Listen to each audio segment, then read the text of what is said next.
And there we go. Nothing but the highest production quality here at Law of Self-Defense. I know that's why you're all here, is to learn how to do YouTube shows.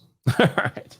So here's the case. State versus Poole. State of Missouri versus Christopher Poole in a Court of Appeals decision handed down just about 2 weeks ago tomorrow. So June 27th, very recent decision, covers a bunch of interesting legal issues, legal doctrines, many of them, of course, around self-defense. This is a case in which the defendant, the appellant on appeal, Poole, is claiming self-defense as his legal justification for having shot someone unsuccessfully, obviously, because he is on appeal. You're only on appeal. Appeals are for losers, right, folks? You're only on appeal if, one, you lost a trial, plus two, everything is against you on appeal. You're presumed to be guilty as found by the jury, as opposed to the standard at trial, which is that you're presumed to be not guilty until proven guilty beyond a reasonable doubt.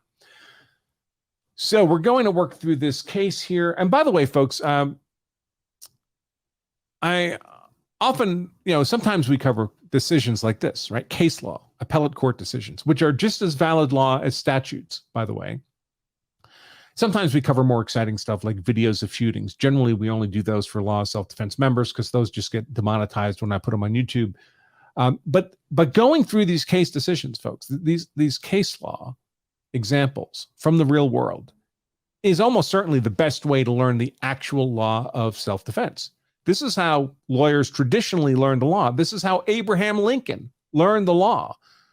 It wasn't from 3 years of law school. It was from reading actual cases, how the laws actually apply to real people in the real world. That's what we can learn about from these cases ourselves, which is why I go through them. All right, so let me expand on this a bit. So, whoops, that's not what I wanted to do. Let's try this again. Make this decision a little bit bigger. So again, the most appellate court decisions have a pretty standardized format these days. This is State v. Poole, Missouri Court of Appeals, 2023. June 27th is when it was filed. That's the official date of the decision. We have State of Missouri versus Christopher Poole, the appellant. He, of course, was the defendant at trial.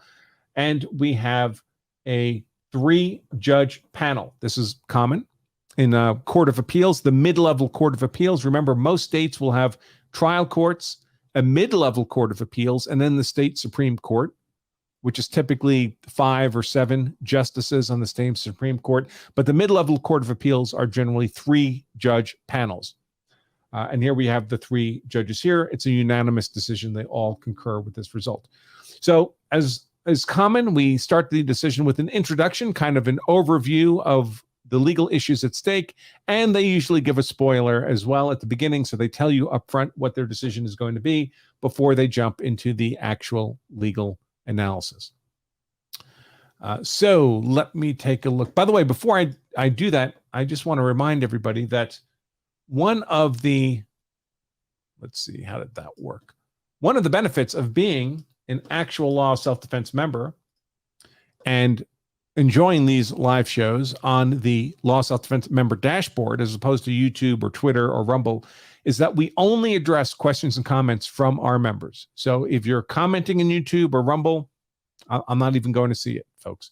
So if you'd like a question or comment to be addressed by me personally during the live show, then you need to be a Law of Self-Defense member watching it on the Law of Self-Defense dashboard, and that's where I will address those. All right. Back to the decision. Okay, so let's get into let me pull it back up here on the screen. Get into the facts of the case. So Christopher Poole appeals from the trial court's judgment and sentence following a jury trial, so not a bench trial, but a jury trial with a jury, convicting him on first-degree assault, armed criminal action, and unlawful possession of a firearm.